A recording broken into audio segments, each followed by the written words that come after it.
میں ایک عجیب سا لطیفہ بیان کرتے ہیں،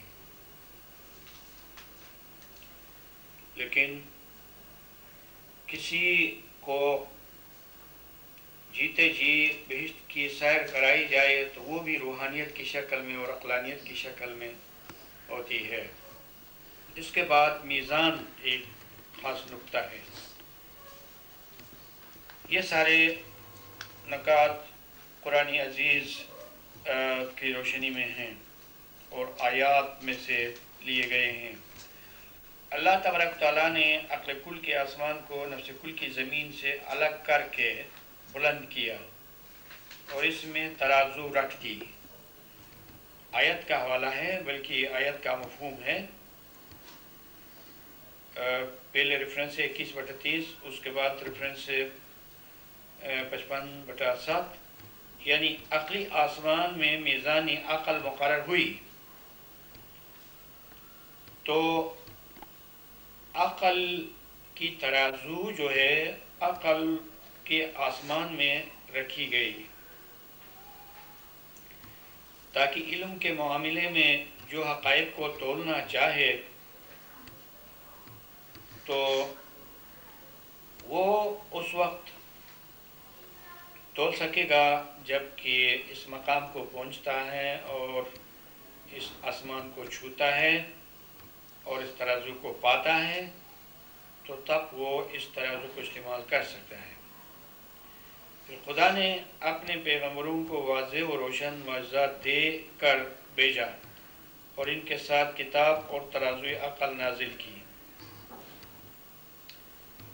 تو خداوند عالم نے اپنے پیغمبروں کو واضح اور روشن معجزات دے کر بھیجا اور ان کے ساتھ آسمانی کتاب نازل فرمائی اور ترازوی عقل بھی نازل کی۔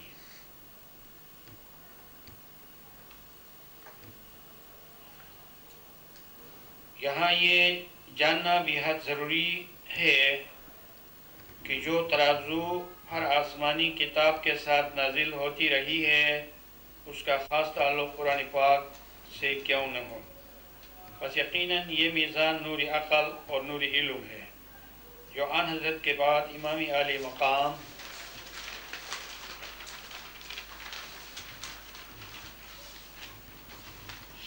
میں موجود ہے، اور یہ وہی نور ہے جس کا ذکر سورہ مائدہ میں فرمایا گیا ہے۔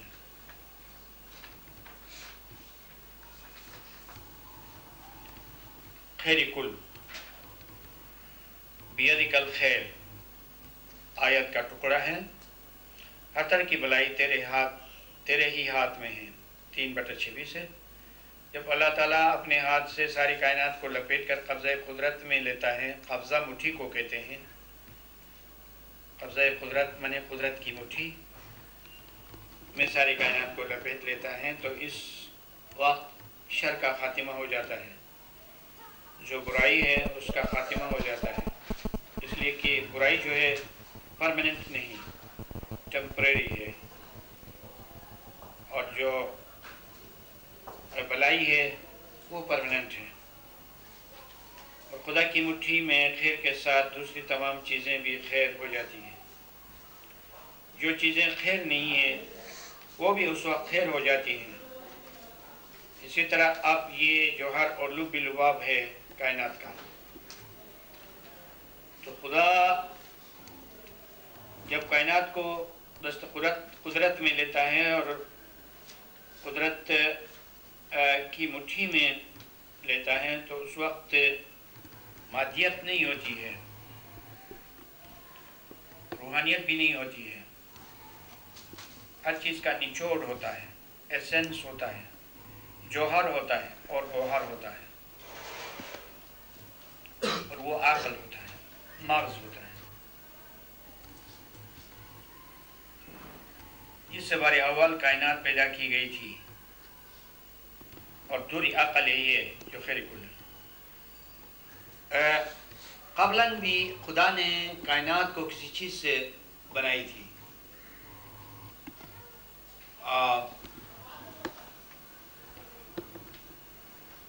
ہمارے بزرگان دین میں سے کسی بزرگ نے اس کو تخم دو جہان کہا، دونوں جہاں کا بیج،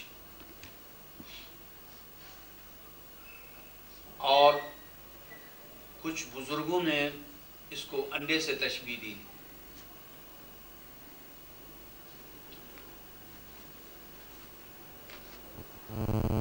تو اس کائنات کو کسی چیز سے بنائی گئی ہے،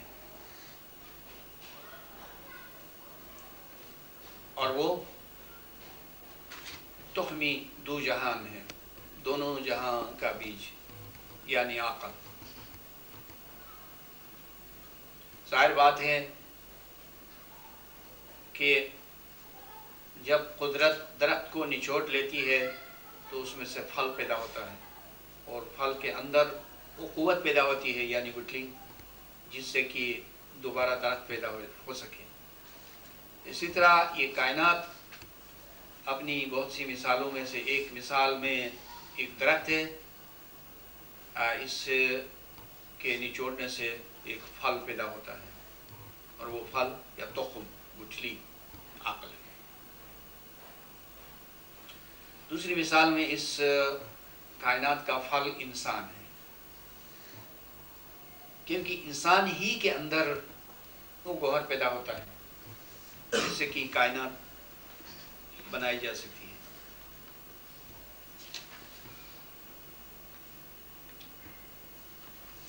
حکیم پیر ناصر خسرو نے اپنی کتاب روشنائی نامہ میں ارشاد فرمایا ہے کہ یہ کائنات ایک درخت ہے اور ہم اس کے پھل ہیں۔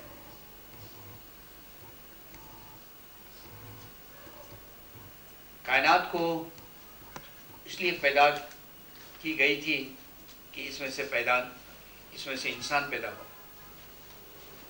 کامل انسان، تاکہ اس کامل انسان کے اندر اس کائنات کا پھل پک جائے۔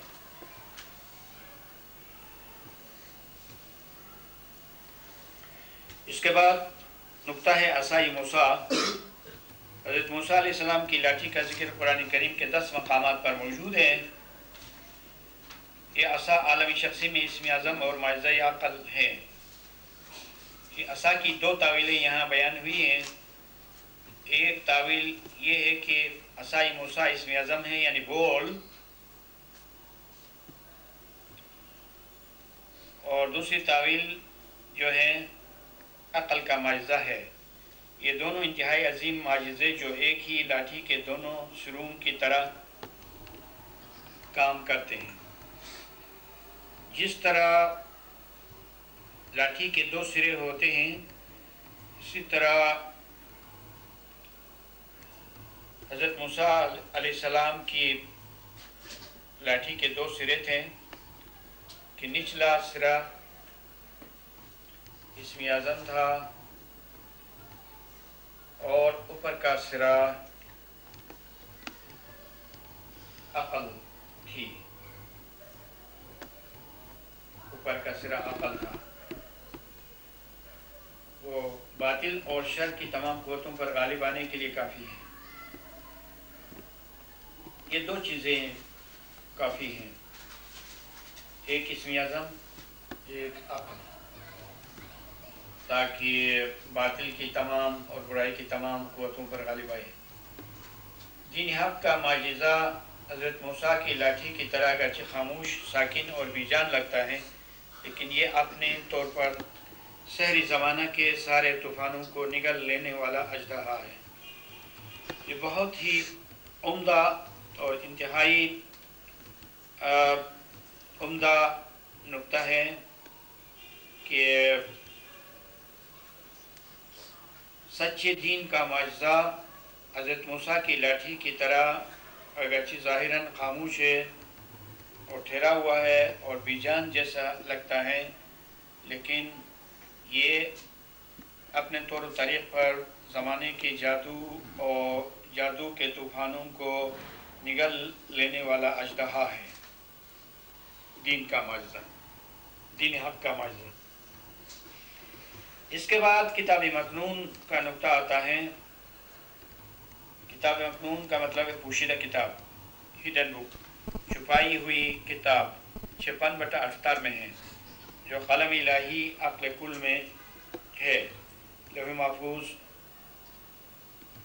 میں بھی، نور امامت میں بھی، اور خود قرآن کے باطن میں بھی یہ چھپی ہوئی کتاب اس ظاہر قرآن کے اندر بھی ہے چھپی ہوئی کتاب، امام کے اندر بھی ہے چھپی ہوئی کتاب، اور نفس کلی میں بھی ہے چھپی ہوئی کتاب، اور عقل کلی میں بھی ہے چھپی ہوئی کتاب، جس میں قرآن ہے، قرآن کا نور ہے۔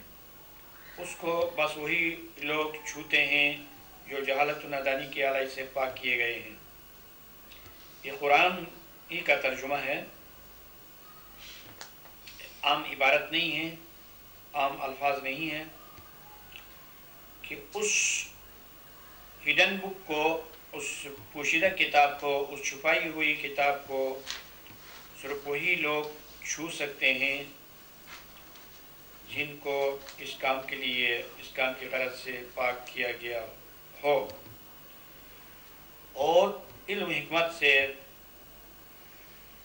یہ تیاری ہوتی ہے، اور یہ پاکیزگی کسی پانی سے نہیں بلکہ علم حکمت کے پانی سے، جن کو پاک کیا گیا ہے وہی اس کو ہر کو چھو سکتے ہیں، جس میں قرآن پوشیدہ ہے۔ اور چھونے کا سب سے عظیم راز یہ ہے کہ مرتبہ عقل پر اسرار حقائق و معارف کا تجدد چھونے کی مثال میں ہوتا ہے، اور چھونے کا سب سے عظیم راز یہ ہے کہ مرتبہ عقل پر، عقل کے مرتبے میں حقیقتوں اور معرفتوں کے جو بید ہیں ان کا تجدد، ان کی تجدید چھونے کی مثال میں ہوتا ہے، جس میں بے شمار بیدوں کی وحدت و یکجائی ہے۔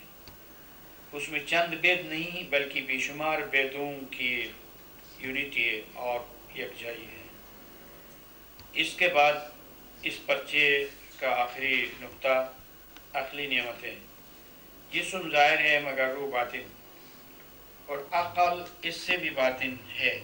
بس قرآن حکیم کو لازمی طور پر اسی قانونی فطرت کے مطابق ہونا ہی تھا، اور ایسا ہی ہوا کہ اس کی بے مثال اور لازوال نعمتیں نہ صرف ظاہر میں پھیلی ہوئی ہیں بلکہ بے پایان نعمتیں اس کے باطن میں ہیں۔